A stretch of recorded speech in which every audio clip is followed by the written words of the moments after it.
Hi friends, ఇదిగో ఇక్కడ చూసారా ఇట్లా ముసుగుతో రాసుకున్నారు. వీటిలోనే బీట్స్ నిల్వ చేసేవాళ్ళు అనమాట. ఓకే, వీటిలో చేస్తారు. ఇప్పుడు కూడా చేస్తారా? ఇప్పుడు చెయ్యరు.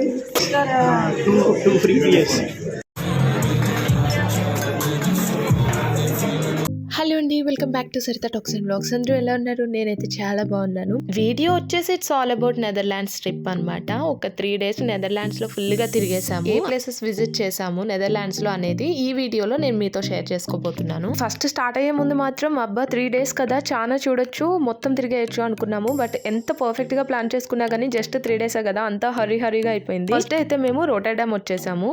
నెదర్లాండ్స్ అనగానే ఆమ్స్టర్డామే మంచి ప్లేస్, సీనిక్ ప్లేస్ అనేది ఒకటే చూస్తూ ఉంటారు. బట్ నెదర్లాండ్స్ లో చాలా ప్లేసెస్ ఉన్నాయి చూడాల్సినవి. మేము కూడా అన్ని ప్లేసెస్ ఏం కవర్ చేయలేదు. ఇకపోతే రోటర్డామ్ లో అయితే చూడాల్సినవి అలానే ఉన్నాయి. బట్ వాటిలో కొన్ని ప్లేసెస్ అయితే సెలెక్ట్ చేసుకుని స్టార్ట్ అయ్యామన్నమాట. సెంట్రల్ రైల్వే స్టేషన్ దగ్గర నుంచే మేము డే పాసెస్ తీసేసుకున్నాము. ఇక్కడున్న ఒక అడ్వాంటేజ్ ఏంటి అంటే ఇన్స్టెడ్ ఆఫ్ డే పాస్ మన దగ్గర క్రెడిట్ కార్డ్ ఉంటే డైరెక్ట్ గా క్రెడిట్ కార్డ్ నే ట్యాప్ చేసేసేయచ్చు. ఎక్కిన ప్లేస్ నుంచి దిగిన ప్లేస్ వరకు అది డిస్టెన్స్ ని క్యాలిక్యులేట్ చేసుకుని అమౌంట్ కట్ అవుతుంది అనమాట కార్డ్ లో నుంచి. కాకపోతే ఒక కార్డ్ ని 2-3 యూజ్ చేయడానికి లేదు, ఒక కార్డ్ పర్ 1 person అంతే. సో ఇప్పుడైతే మనం రోటర్డామ్ లోనే మస్ట్ విజిట్ ప్లేస్ అయిన క్యూబ్ హౌసెస్ దగ్గరకు వచ్చేసాం. ఇక్కడ కనిపిస్తున్నాయి కదా క్యూబ్స్, అది ఒక్కొక్క క్యూబ్ ఒక్కొక్క హౌస్. అవి టోటల్ 38 ఉన్నాయి అనమాట. నేను ఇప్పుడు చూసి ఎగ్జైట్ అవుతున్నాను కానీ వెంకటేష్ గారు ఎప్పుడు పొబ్బుల్ రాజా సినిమాలోనే అందరికి చూపించేశారు.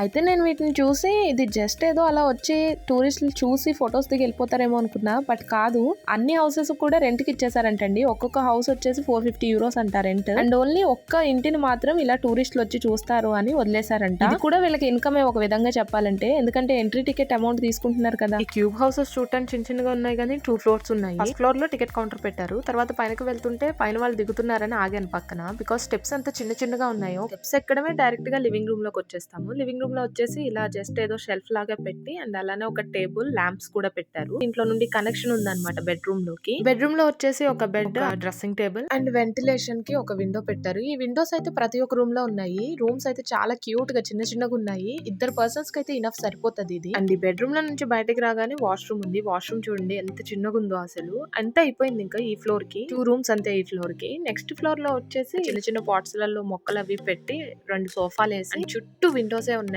విండోస్ లో నుంచి చూస్తుంటే పక్కనున్న ఈ క్యూబ్ హౌసెస్ మిగిలిన వాటివి రూఫ్ కనిపిస్తుంది. ఈ హౌస్ విజిట్ చేసేటప్పుడు నాకు డౌట్ వచ్చింది. అదేంటి అంటే స్టెప్స్ చాలా చిన్నగా ఉన్నాయి. ఒక మనిషి దిగుతుంటే ఇంకో మనిషి కింద వెయిట్ చేయాల్సి వస్తుంది పైనకి ఎక్కే మనిషి. అలాంటిది ఇంత ఫర్నిచర్ ఇక్కడ తీసుకొచ్చి ఎలా ప్లేస్ చేశారు. కిచెన్ ఒకటే ఫస్ట్ ఫ్లోర్ లో టికెట్ కౌంటర్ పక్కనే ఉంది. బట్ కంప్లీట్ ఫిట్టెడ్ కిచెన్ ఇదంతా with all the kitchenware అంతా ఉంది ఇక్కడ. అవెన్, డిష్ వాషర్ అన్ని. ఒక 2 houses లో మాత్రం కెఫేస్ రన్ చేస్తున్నారు ఇక్కడ. ఈ ఇల్లు చూడటానికి ఇంత చిన్నగా ఉన్నా గానీ టైం అంతా ఇక్కడే తినేసింది. ఆఫ్టర్నూన్ అయిపోయింది అప్పుడే మాకు. లంచ్ చేద్దామని నియర్ బై హోటల్స్ చూస్తుంటే పక్కనే ఒక సైట్ సీయింగ్ ప్లేస్ ఉంది. అదే ఈ చర్చ్. ఈ చర్చ్ లోపల అయితే వీడియో ఫొటోస్ ఎల్లో లేదు, సో అందుకనే లోపల ఏం తీయలేకపోయాను. బట్ ఆర్కిటెక్చర్ మాత్రం కేథడ్రల్ ది అత్తిరిపోయింది. నెక్స్ట్ విజిట్ కమ్ అలానే మన లంచ్ కూడా అయిపోద్దని ఇక్కడ గ్లాస్ విండోస్ తో కనిపిస్తుంది. ఆ మార్కెట్ హాల్ దగ్గరకు వచ్చేసాము. ఈ హాల్ లోపలికి రాగానే వాల్స్ మీద ఉన్న ఆర్ట్ వర్క్ ని చూసి జస్ట్ అలా నుంచుండిపోయాను ఎంట్రన్స్ లోనే. అసలు ఎంత బాగుందో. ఇది పైన ఉంది కాబట్టి ఫొటోస్ తీసుకోవడానికి కుదరలేదు నాకు. జస్ట్ ఎంత వరకు వాల్స్ నే తీసాం కానీ మనం నుంచొని దిగడానికి ఛాన్స్ లేదు. అయితే ఈ హాల్ లో గ్రౌండ్ ఫ్లోర్ లో అంతా కూడా ఫుడ్ కోర్ట్స్ ఉన్నాయి. Like take away type. And అలానే కొన్ని మాత్రం పైన రూఫ్ మీద సీటింగ్ కూడా ఉంది.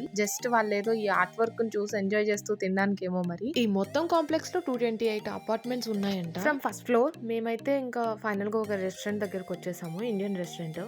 మేమున్న ఈ హోటల్లోనే నాకు కొంచెం జనంగా అనిపిస్తున్నారు. చుట్టూ అన్ని ఖాళీగా ఉన్నాయి పైన సీటింగ్ ఉన్నా కానీ. ఒక వెజ్ మీల్స్ తిన్నాను. బట్ తిన్న తర్వాత నా ఒపీనియన్ ఏంటి అంటే ఇలా టూరిస్ట్ ప్లేసులకి వెళ్ళినప్పుడు మన ఇండియన్ రెస్టారెంట్స్ కి మాత్రం అస్సలు వెళ్ళకూడదు. చాలా చండాలంగా ఉంది. నెక్స్ట్ వాచ్ టవర్ దగ్గరకు వచ్చేసాం. బట్ కానీ నాకు అదంతా కిక్ ఇచ్చేలాగా అనిపించలేదు. బికాస్ ఇది ఆల్రెడీ ప్రాగ్ లో అలానే బెల్జియం లో చూసేసానని బయట నుంచి రిటర్న్ అయిపోయాం. మాకు అప్పటికే 6 అయిపోయింది. సో ఫస్ట్ డే అలా అయిపోయింది. నెక్స్ట్ డే మార్నింగ్ లేచి పొద్దునే మేము ఆమ్స్టర్డామ్ కి స్టార్ట్ అయిపోయాము. ఏదైనా ట్రిప్ కి ఫ్రెండ్స్ తో వెళ్తున్నాం అంటేనే ఒక ఎక్సైట్మెంట్ ఉంటది. దట్టు ఇది నా స్కూల్ ఫ్రెండ్. వీళ్ళు నెదర్లాండ్స్ లోనే ఉంటారు. నైట్ పడుకునేటప్పుడు మాత్రం పెద్ద రంగమ్మ శబ్దాలు అన్ని చేసుకొని పడుకున్నాం అనమాట. మార్నింగ్ వెళ్ళిపోవాలి అది ఇది అని. బట్ మేము రీచ్ అయ్యేసరికి ఆఫ్టర్నూన్ 1 అయ్యింది. నాకు ఈ రైల్వే స్టేషన్ మాత్రం పిచ్చి పిచ్చిగా నచ్చేసింది. అసలు అమ్మాయిలు అయితే సెపరేట్ గా మిర్రర్స్ క్యారీ చేయాల్సిన అవసరమే లేదు, బికాస్ రైల్వే స్టేషన్ మొత్తం అంతా ఇట్లనే ఉన్నాయి మిర్రర్స్. ఈ వెస్ట్రన్ కంట్రీస్ లో రైల్వే స్టేషన్స్ భలే ఉంటాయి అసలు, చాలా నీట్ గా స్పేషియస్ గా. నేను ఏ ట్రిప్ కి వెళ్ళినా పిలవకుండా నాతో పాటు కూడా వచ్చేది ఏంటో తెలుసా, ఈ వర్షమే. లిటరల్లీ వీడని నేడను నేనే అనే దయ్యం పాట ఉంటది, అది వర్షానికి నాకే సింక్ అవుతుంది అనుకుంటా. బాగా ఫుల్ వర్షంతో పాటు హెవీగా గాలి కూడా వస్తుంది. ఇంత గాలిలో వీళ్ళు సైకిల్ ఎలా తొక్కుతున్నారో అసలు. మీకు తెలుసా, ఒక ఆమ్స్టర్డామ్ లో మాత్రమే పాపులేషన్ కంటే కూడా ఎక్కువ సైకిళ్ళు ఉంటాయంట ఇక్కడ. ఇంటికి మినిమం ఒక 2 సైకిల్ అయినా ఉంటాయంట. సో రైల్వే స్టేషన్ నుంచి బయటకు వచ్చిన తర్వాత తీసిన వీడియో ఇది. ఎంత బాగుందో రైల్వే స్టేషన్ అంతా బయట నుంచి కూడా. అండ్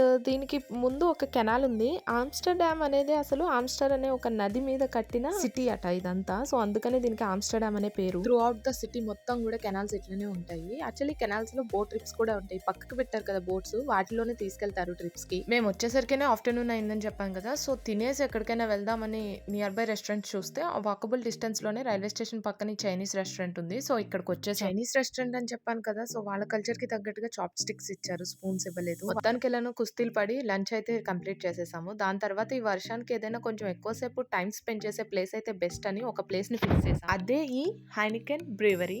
ఇది ఒక బీర్ ఫ్యాక్టరీ. దీనికి ఎంట్రీ టికెట్ పర్ పర్సన్ కి 25 యూరోస్ తీసుకున్నాడు. మేము రెస్టారెంట్ లో ఉన్నప్పుడే టికెట్స్ బుక్ చేసేసాము ఆన్లైన్ లో. మేము అలా ఆన్లైన్ లో బుక్ చేసుకోవడమే మంచిదైంది, కాజ్ ఇక్కడికి వచ్చి టికెట్స్ లేవని వెనక్కి వెళ్ళిపోయే వాళ్ళు చాలా మంది ఉన్నారు. మాకు ఎంట్రన్స్ లోనే కనిపించారు. అండ్ లోపలికి రాగానే చాలా బాగుంది, సీలింగ్ అంతా కూడా ఇట్లా ఉల్టాలో బాటిల్స్ పెట్టాడు. ఎంట్రన్స్ లోనే ఒక కౌంటర్ ఉంది, అక్కడికి వెళ్తే మన దగ్గర ఉన్న జాకెట్స్ అట్లానే బ్యాగ్స్ అండ్ వాల్యుబుల్ థింగ్స్ ఏమైనా ఉంటే వాడు లాకర్ లో పెట్టేశాడు. And end of the tour ఒక 2 ఫ్రీ బియర్స్ ఇస్తాడంట, సో వాటి కోసం టోకెన్స్ ఇచ్చాడు. ఇచ్చేది ఎందుకు వదిలేయాలి, ఎవరికైనా ఇద్దామన్న 2 టోకెన్స్ తీసుకున్నాను. సో అలా లోపలికి రాగానే ఫస్ట్ ఒక గైడ్ ఉన్నారు అక్కడ, explaining about the history and all beer factory గురించి. And you know what, per hour కి ఇక్కడ ఎన్ని బీర్స్ ప్రిపేర్ చేస్తారని చెప్పింది ఆవిడ. నాకైతే మైండ్ బ్లోయింగ్, అసలు అన్ని బీర్స్ అనిపించింది. Actually 770,000 beer bottles per hour.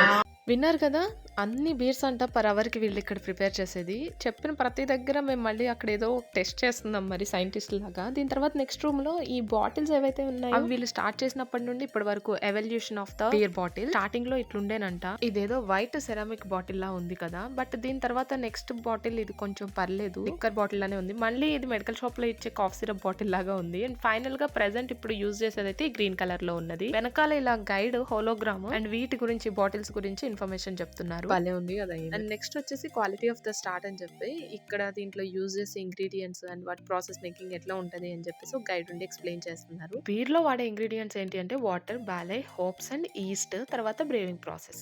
అవన్నీ కూడా ఇక్కడ కింద పెట్టారు, ఏదో డెమో పీసులు పెట్టినట్టు పెట్టారు ఇక్కడ. ఇవి వచ్చేసి బాలే సీడ్స్, ఇవి నేను ఫస్ట్ టైం చూస్తున్నా వీటిని, కొంచెం గోధుమల్లా ఉన్నాయి. నెక్స్ట్ హాప్స్, ఇవేదో ఫ్లవర్స్ లాగా ఉన్నాయి కాకపోతే ఎండిపోయినట్టు ఉన్నాయి. ఇదే అనుకుంటా మెయిన్ బీర్ రూమ్. బాబా ఎంత పెద్ద పెద్ద ట్యాంకులు ఉన్నాయి కదా, మా ఊర్లో ఉండే వాటర్ ట్యాంక్ కూడా ఎంత పెద్దగా ఉండవేమో, ఎన్ని ట్యాంకులు ఉన్నాయి. వీటిలోనే బీర్స్ తయారు చేస్తారంట. ఇవన్నీ ఏదో డెమో పీస్ లా పెట్టారు, ఇక్కడ ఇప్పుడు ఏం ప్రిపేర్ చేయట్లేదు, జస్ట్ ఫర్ విజిటింగ్ పర్పస్. అని భలే ఉన్నాయి ఈ ట్యాంకులు, ఈ రూమ్ అంతా అలా మెరిసిపోతా ఉంది. ఇక్కడ కూడా పెట్టాడు మళ్ళీ ఈ బాలే సీడ్స్. చెప్పాను కదా కొంచెం గోధుమలా ఉన్నాయని. వీళ్ళు గింజలు వాడుతున్నారని తెలియటానికేమో అన్ని రూముల్లో వీటిని పెట్టారు. అండ్ ఇక్కడ ఈ వాల్ మీద అయితే స్టార్టింగ్ లో మెల్టింగ్ దగ్గర నుంచి ఎండింగ్ లో బాటిలింగ్ అయ్యే వరకు ఆ బీర్ కంప్లీట్ ప్రాసెస్ ఏంటి అనేది డీటెయిల్డ్ గా పెట్టాడు. అండ్ వీళ్ళు వాడే ఈస్ట్ ఉంది కదా, అది వీళ్ళు కనిపెట్టిందేనంట. ఆ ఈస్ట్ పేరు ఏ ఈస్ట్. దీని తర్వాత ద లిఫ్ట్ ఉంది. Before entering to the lift ఒక గైడ్ ఉండి అక్కడ ఏవో క్వశ్చన్స్ అడిగి అండ్ మాకు చిన్న చిన్న గిఫ్ట్లు కూడా ఇస్తున్నాడు, just to encourage the people అనుకుంటా మేబీ. అయితే నాకు కూడా ఒక గిఫ్ట్ వచ్చింది. ఇదేం లేదు, జస్ట్ ఒక పిన్ అంతే. మనం నార్మల్ గా బ్యాగ్స్ కి అండ్ లేకపోతే షర్ట్స్ కి నార్మల్ గా ఇట్లా పెట్టుకుంటాం కదా, ఆ కైండ్ ఆఫ్ పిన్. ఇదిగో ఇలా ఉంది, ఒక బీర్ బాటిల్ లాగా. ఇంకా నెక్స్ట్ మేము లిఫ్ట్ లోపలికి వచ్చేసాము. లిఫ్ట్ లోపల అంతా భలే ఉంది అసలు. వాటర్ లో ఏదో లేజర్ షో వేసినట్టు లిఫ్ట్ లో ఒక 3D షో వేసేసాడు వీడు. భలే ఉంది బాటిల్ రైడ్.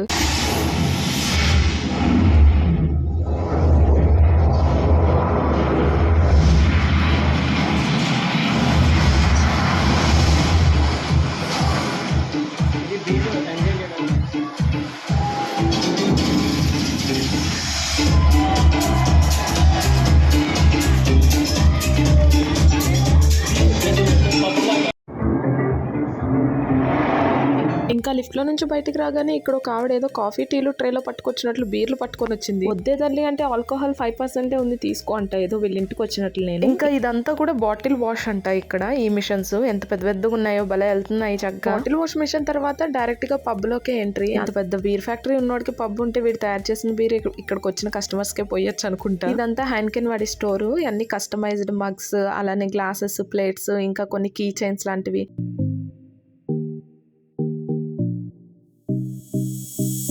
ఈ ఫ్యాక్టరీ మొత్తంలో కూడా మరి వీడు ఏమన్నా పైప్ లైన్ పెట్టాడో ఏంటో, బీర్ ఎక్కడంటే అక్కడ ఇట్లా గ్లాసులో పట్టుకొని తాగడానికి. ఎక్కడ చూసినా ఇలానే పట్టిచ్చేయటం, లేకపోతే పట్టుకొని తాగడం చేస్తున్నారు అందరూ. మొత్తానికి బయటకు వచ్చేసాం బీర్ ఫ్యాక్టరీ నుంచి. ఈ వర్షం వల్ల కెనాల్ ట్రిప్స్ కి ఏమీ వెళ్ళలేదు, లేకపోతే బోట్ ట్రిప్ లో ఇంకొంచెం ఎంజాయ్ చేస్తుండేనేమో. సో డిసప్పాయింటెడ్ వర్షం వల్ల. మామూలుగా చూసే ప్లేసెస్ ఏమి చూడలేదు. బట్ ఇక్కడ యాజ్ అ క్యాపిటల్ సిటీ కాబట్టి కొంచెం నైట్ లైఫ్ అది బాగుంటదని కొన్ని స్ట్రీట్స్ కి వెళ్ళాము. అండ్ అనుకోకుండా ఒక స్ట్రీట్ కూడా వెళ్ళాము. అదేంటంటే రెడ్ లైట్ డిస్ట్రిక్ట్.